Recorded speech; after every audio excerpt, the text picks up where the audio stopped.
Olá amigo, olá amiga, nós estamos com mais um vídeo para deixar você preparadíssimo para a prova do Enem. Nada melhor do que a gente refazer a prova do Enem do ano passado. É extremamente importante que você esteja familiarizado com o modelo do Enem, com o tipo de questão, com a forma que são apresentados os problemas. E para isso nós vamos resolver a prova do Enem do ano passado, o Enem 2014. A gente vai resolver, a gente vai discutir, a gente vai dar dicas. Então é essencial para você que vai fazer o Enem esse ano, tá por dentro do que aconteceu no ano passado, nos anos anteriores também. Mas a melhor prova para a gente resolver é a prova que aconteceu no ano passado. Então vamos dar uma olhada aqui na prova do ano passado, mas antes, batendo um papo muito rápido, não vai tomar mais que 1 minuto de vocês, a respeito do que é o Enem. O Enem hoje tem uma importância tremenda, vem crescendo a cada ano. Hoje ele é a principal porta de entrada nas universidades públicas do país. Então a gente tem aí o SISU. Todas as universidades federais adotam como forma de ingresso o Enem, nem que seja de forma parcial ou com alguma pontuação, mas adotam o Enem. As universidades estaduais, as universidades federais, as universidades estaduais, boa parte também, os institutos federais de educação, ciência e tecnologia, muitas universidades privadas. Se você pensa em fazer um ProUni, se você pensa em participar do programa Ciência Sem Fronteiras, se você precisa do FIES, que agora também vai ser através do Enem, você precisa estar fazendo uma boa prova de matemática na prova do Enem. Até porque a prova de matemática é uma prova-chave. É uma prova que permite pontuações altíssimas. Então vamos dar uma olhada em uma coisa a mais. Pontuações máximas, para vocês terem ideia como a prova de matemática é importante no Enem. O ano passado, a maior nota, segundo o MEC e o INEP, em linguagens e códigos, que abrange a parte de português, gramática, literatura, interpretação de texto, língua estrangeira, se você fizesse uma excelente prova, a pontuação maior do Brasil foi 814 pontos. Ciências humanas, que você tem geografia, história, atualidade, sociologia, filosofia, artes, 862 pontos.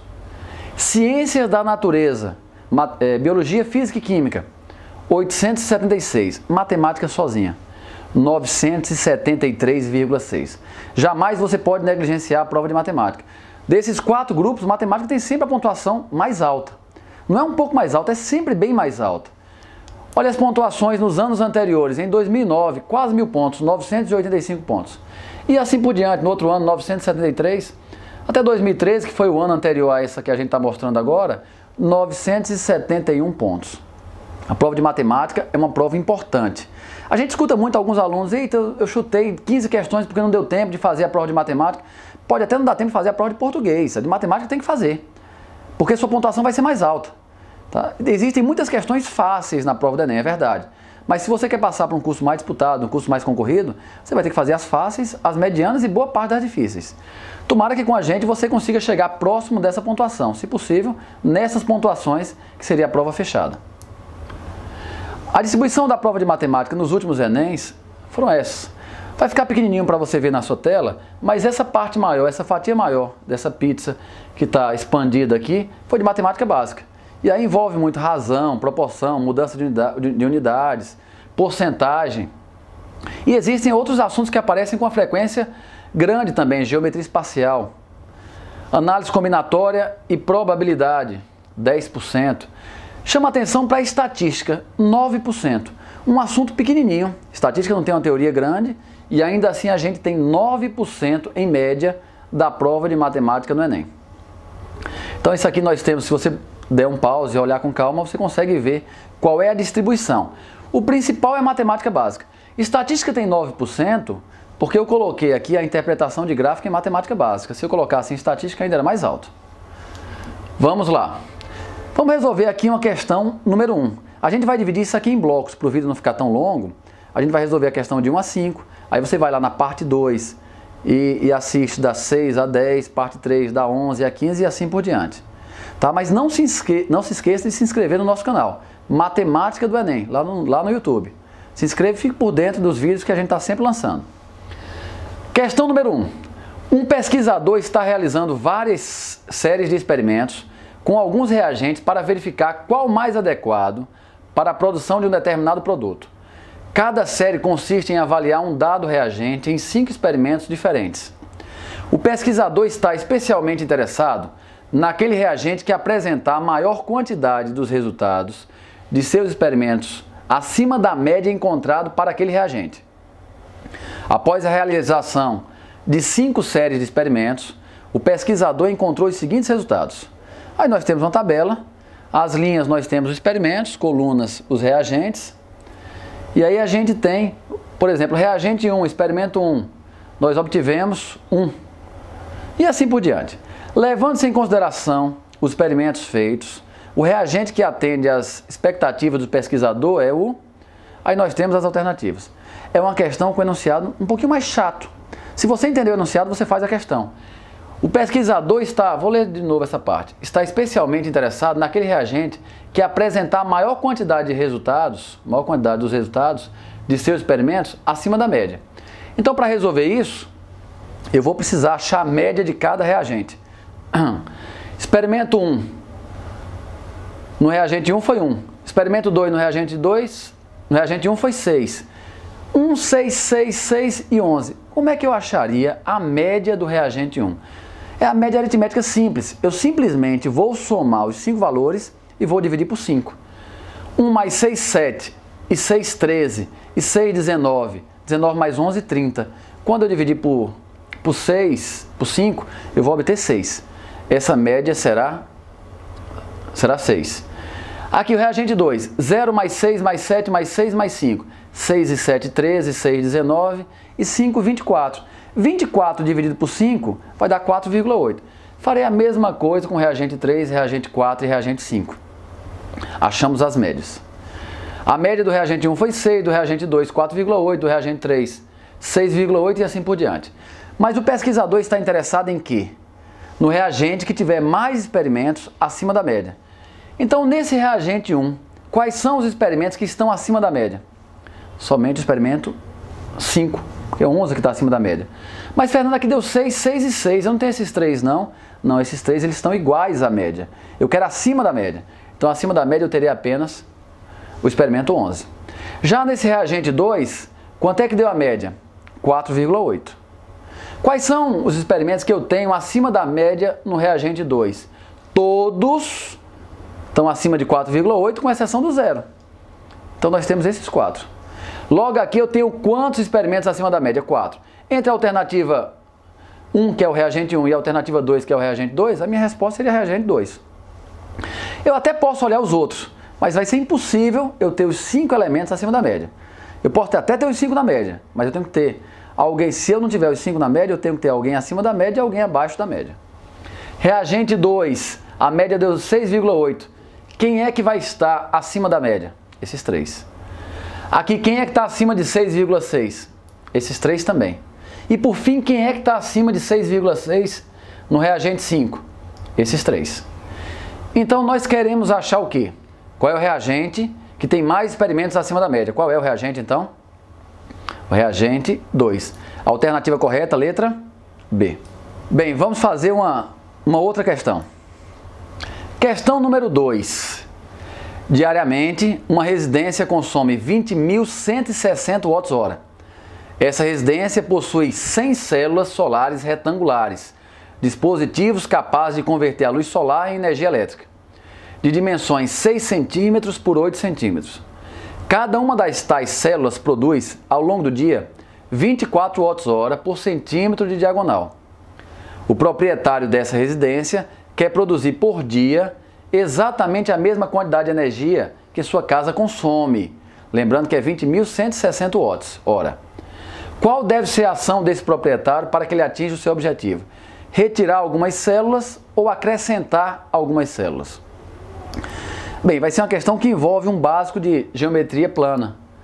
As placas fotovoltaicas, ou as células, elas têm dimensões 8 por 6, são retângulos de base 8 e altura 6, ou o contrário. E aí ele sabe que a cada centímetro da diagonal, ele vai produzir, dessa placa, vai produzir 24 watts. Então o primeiro problema que eu tenho é calcular quanto é que vale a diagonal desse retângulo. Se eu tenho um retângulo e traço a diagonal, eu divido em 2 triângulos. E esses 2 triângulos são triângulos retângulos. Qual é a fórmula mais importante no triângulo retângulo? Teorema de Pitágoras. E aí o teorema de Pitágoras, alguns sabem até decorado. Fernando, isso aqui é um triângulo pitagórico, 3, 4 e 5. Proporcional a 3, 4, 5. Se aqui é o dobro de 3, aqui é o dobro de 4, aqui vai ser o dobro de 5, vai ser 10. Mas se você tiver esquecido, não tem problema. vai aplicar o teorema de Pitágoras. O que é que diz o teorema de Pitágoras? A hipotenusa ao quadrado é igual à soma dos quadrados dos catetos. Conta boba. 8 ao quadrado, 64. 6 ao quadrado, 36. 64 mais 36, 100. O x vai ser igual à raiz quadrada de 100. Não há de se falar em valor negativo, porque esse x é uma distância. Então, x vai ser raiz quadrada de 100, x vai ser igual a 10. Mas eu sei, de acordo com o enunciado da questão, que para cada centímetro da diagonal, a produção é de 24 watts.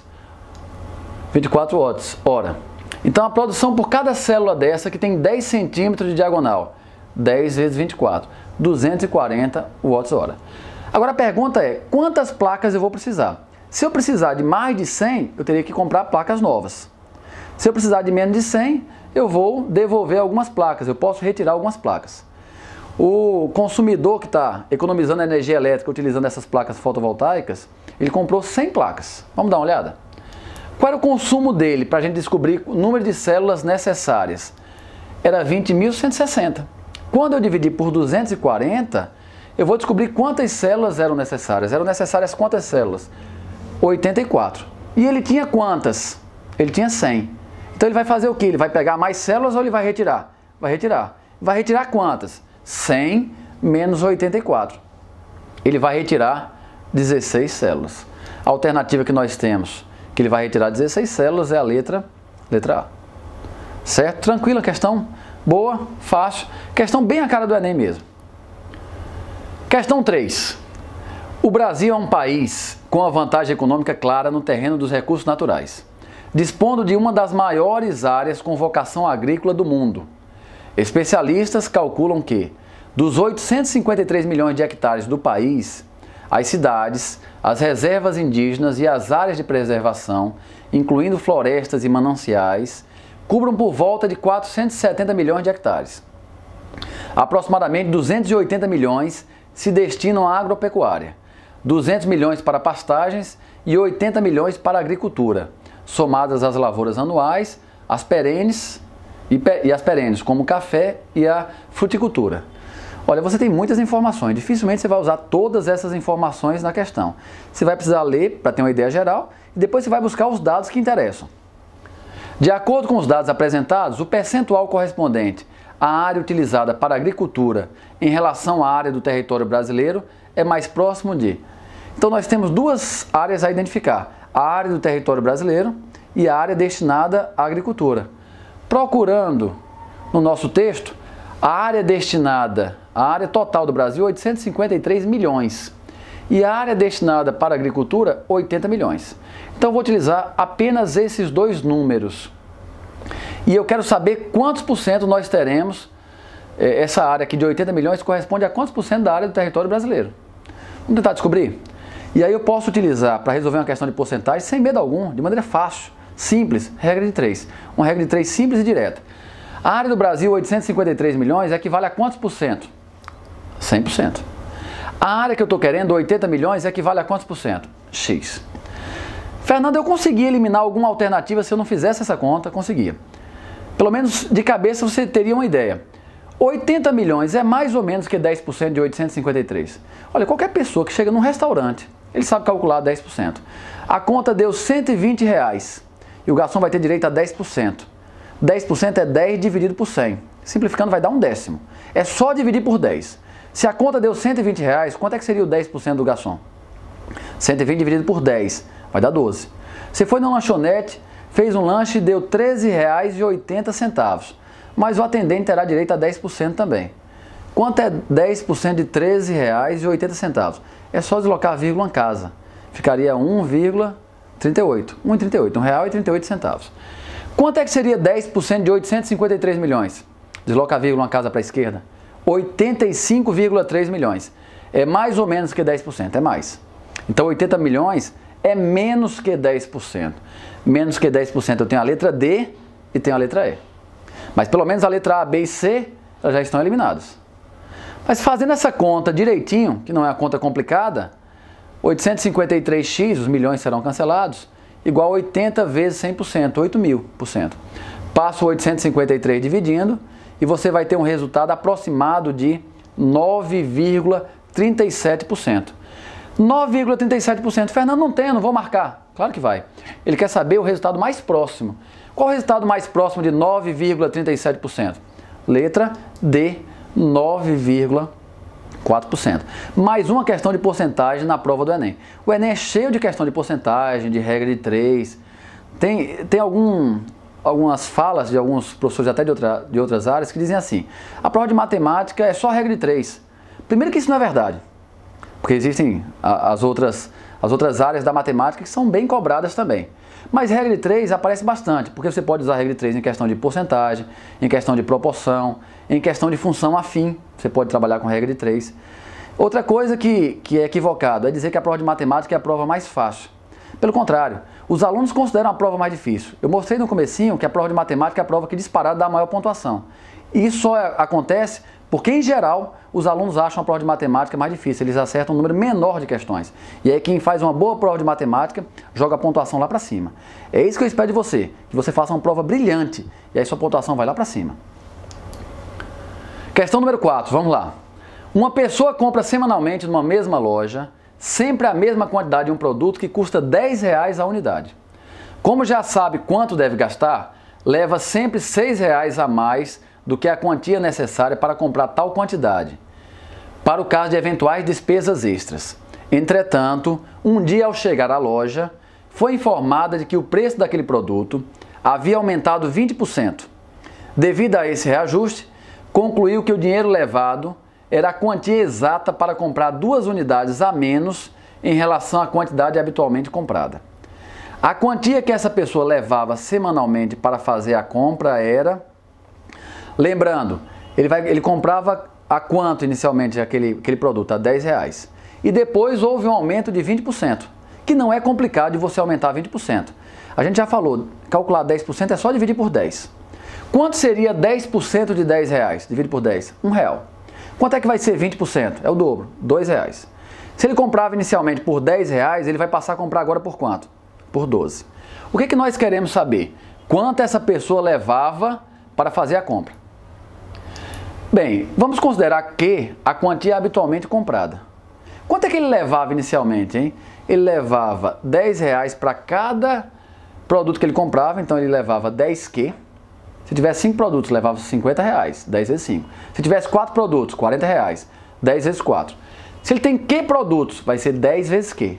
Mas ele ainda levava R$6 para despesa extra. Então ele levava 10Q mais 6. Em determinado dia ele foi surpreendido com aumento. No lugar do produto custar R$10, o produto passou a custar quanto? 20% a mais. Quanto é 20% de 10? Nós já fizemos. R$2 a mais. Então o produto vai custar quanto? 12.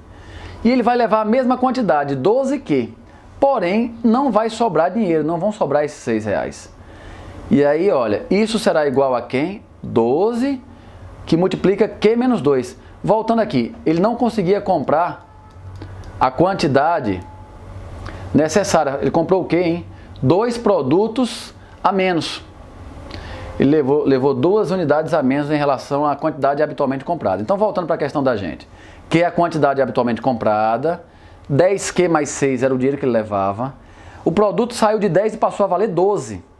Então vai ser 12 vezes Q. Só não vai ser 12 vezes Q porque ele não está levando mais a mesma quantidade. Ele está levando 2 unidades a menos. Então vai ser 12 vezes Q menos 2. Na hora que você faz isso, você passa a ter uma equação do primeiro grau. Complicado de resolver a equação do primeiro grau? Não. Faz a distributiva aqui. 10Q mais 6 igual a 12Q menos 24. Faz a operação inversa, que é somar 24 de um lado e do outro, de maneira prática. Passa o menos 24 que está subtraindo, ele vem para cá mais 24. E o 10Q vai para o segundo membro, lá direito, menos 10Q. Você terá 6 mais 24 igual a 12Q menos 10Q. 6 mais 24, 30.